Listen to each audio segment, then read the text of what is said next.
All right, we are introducing fuel into the system.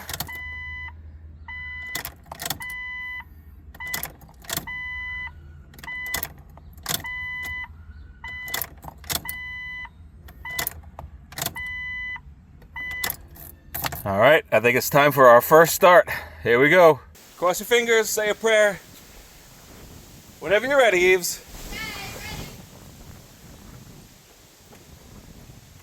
Misfire, sputter. Yeah! Woo! The Doghouse Awakens!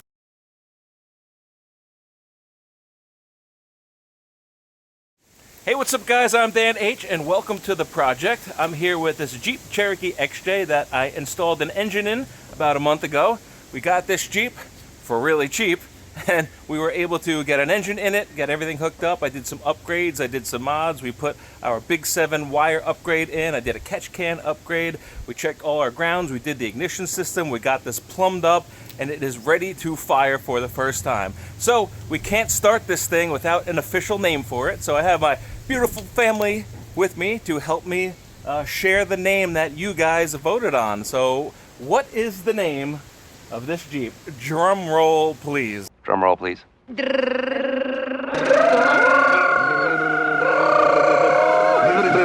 third place at 24% votes was Toe Jam. Toe Jam. Third place. Second place for 35%, we have Wild Turkey. Very good, Wild Turkey. Which means first place with 41% was Doghouse. Doghouse. This is the Doghouse XJ.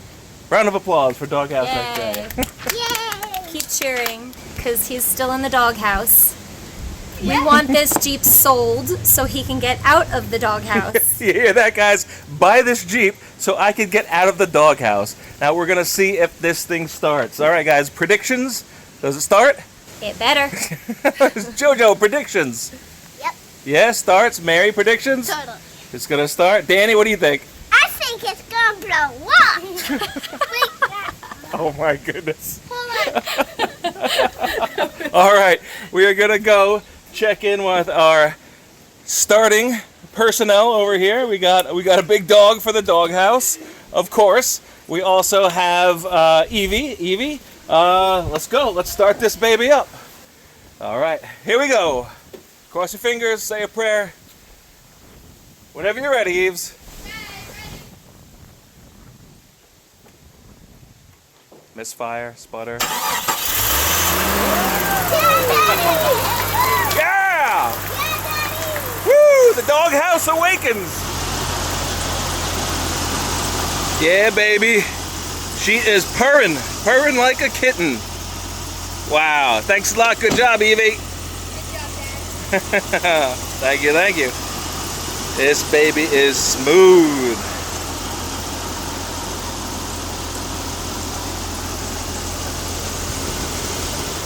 Well, I thought it was going to start a little rough because we had some old fuel in this thing. I ran a Carfax report and found out that this thing last was noted on Carfax in 2019. It doesn't mean that it was not running since 2019, but that was the last notable record of this thing existing. So it could have been potentially sitting for 7 years. So I'm glad I got some fresh gas in it. I thought it was going to misfire.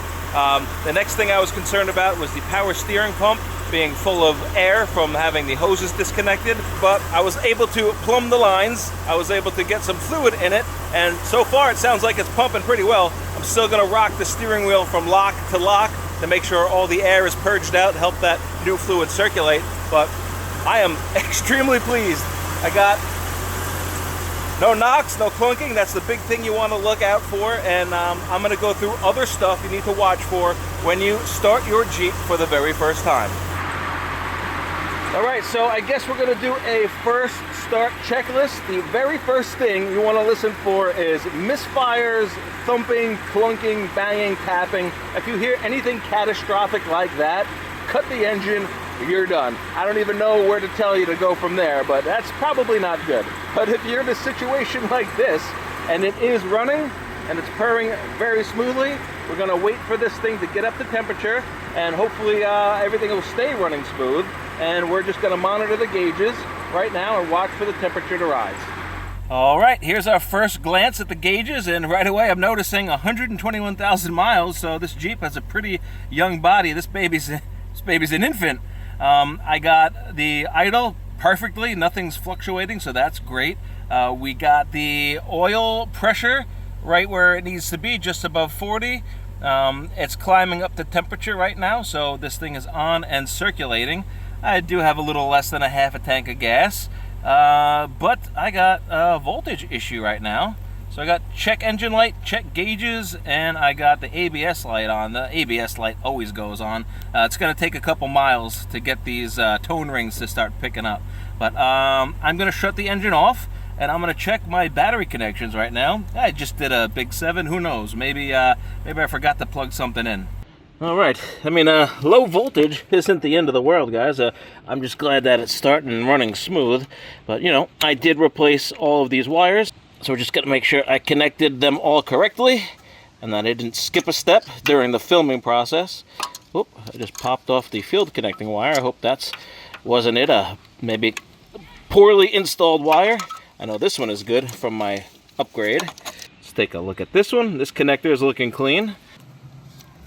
And just make sure that's plugged in all the way. All right, I heard a click, so it is in. So these seem to be good. Check these guys. So these are pretty solid, and they got their dielectric grease on them, so that's good. All right, let's check this fuse wire. Nothing like troubleshooting a newly installed engine. These terminals are tight. All right. And battery terminals are on. Now I know this isn't the greatest battery in the world. It did have a full charge before I installed it. That's why I installed it, but hey, it started right up, so it's not the battery, right? Is it? Let's verify. Multimeter set to volts. Get the positive on there. There we go. And negative. Let's touch negative, see what we got. Alright, battery's at 12.38 volts. That should be fine. You know what? Let me test the resistance of the fuse we installed. Is this a bad fuse from Big 7? Let's make sure this goes to 0. 0 resistance. We don't want resistance when we're testing for continuity. We want free flow. Yep. Alright, so the fuse is good. No resistance. I mean, everything appears to be okay. Maybe we just gotta let her run. Maybe she needs some revs to waken up this alternator. Heck, the alternator could be bad. Who knows how old it is? All right. Voltage is going up. That's about 12 volts, what the battery showed, so the gauge seems to be okay. Engine is still a little warm. ABS light, check engine light, whatever. We'll worry about that later. Oh, it starts right up. All right. Voltage is going up. Must have been a fluke. Alright, so I got a voltage problem. Not the end of the world, but while I'm digging into this voltage issue, I'm just going to check for leaks around all the plumbing that I installed. Make sure there's nothing leaking under the Jeep. And so far, that looks good. So I'm going to start assessing this alternator issue, this potential alternator issue. So I got my multimeter, I'm going to set it for volts again, and I'm going to see if the battery is still low at the, well, 12.3, whatever that was. If it's still there, then I'm probably not getting charged from the alternator. All right, multimeter back to volts. Got my negative on. Let's connect the positive. Oh man, she's going down. That means this Jeep, it's running off battery power right now. So let me check my grounds and make sure everything's hooked up correctly again, and then I'm going to test the alternator. Body ground is solid. My firewall is solid. And my engine grounds are solid. Alright, I'm touching the red wire to the alternator output, and I'm touching the ground wire to the alternator housing. Let's see what we're going to get. Alright, multimeter says I'm charging at just under 10, and the Jeep agrees, so I think we might have a bad alternator. Hey, I found an alternator in my parts pile. Let's see if this does the trick. A few moments later. All right, new used alternator is on. So all we've got to do next is just loop the belt on the alternator, plug in the alternator wires, put the battery tray back on.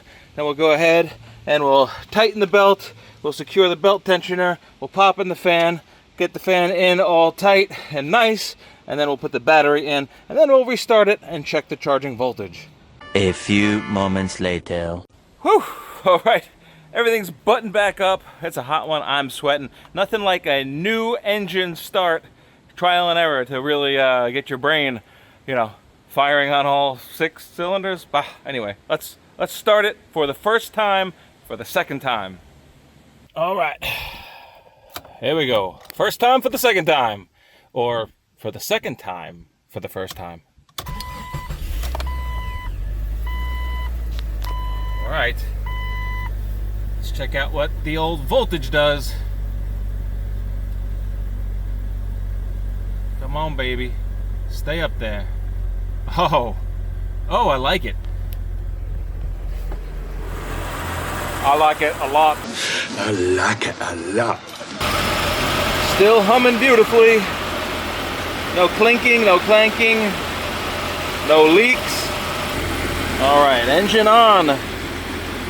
Gonna drop my negative right on the battery post. I'm gonna take my positive in hand, make sure we're set on volts, DC volts.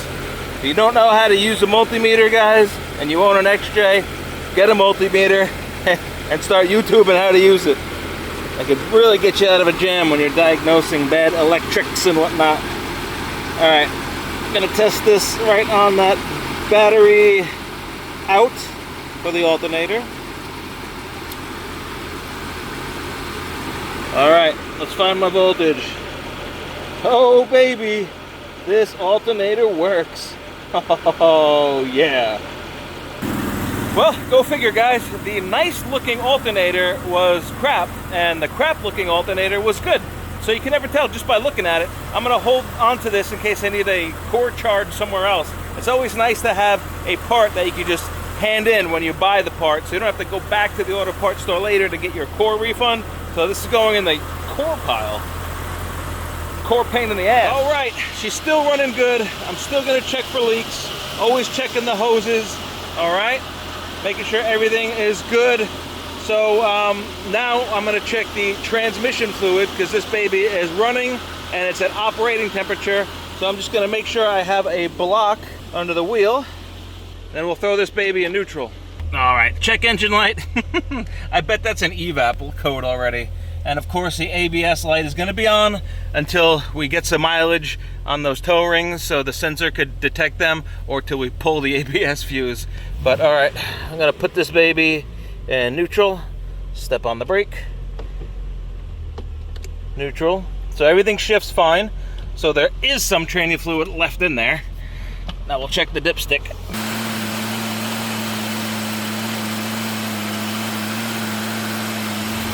All right, we're right down there at the add OK line. I'd like to be up closer to max, so I'm gonna put a quart in and then see where we're at.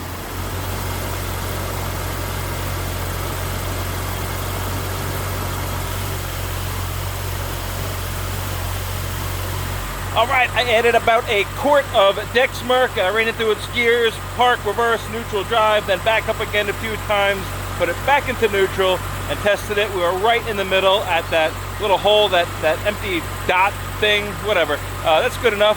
I will probably drive this thing tomorrow in another video, a first test drive video, and see what else I need. I am satisfied that this thing runs. So I'm gonna put a check in the box for a running XJ. We got the Doghouse Awakens. It worked! So this build is coming out great. I am so happy with the progress. I think this video is gonna be a wrap. Everything's working. What more could you ask for? So that's it, guys. Check out all the other videos. I'm gonna convert this playlist into a Doghouse playlist. I'm gonna try to put links to all the products I used in there, the tools I use, my favorite tools. I'll let you guys operate on Dan H level. It's gonna be great. We still got a lot to do on this Jeep. And of course, my wife needs me to sell it because I'm gonna be in the doghouse until this thing gets out of my house. So that's it. like, subscribe, hype this video, and I'll catch you guys on the next project. Peace.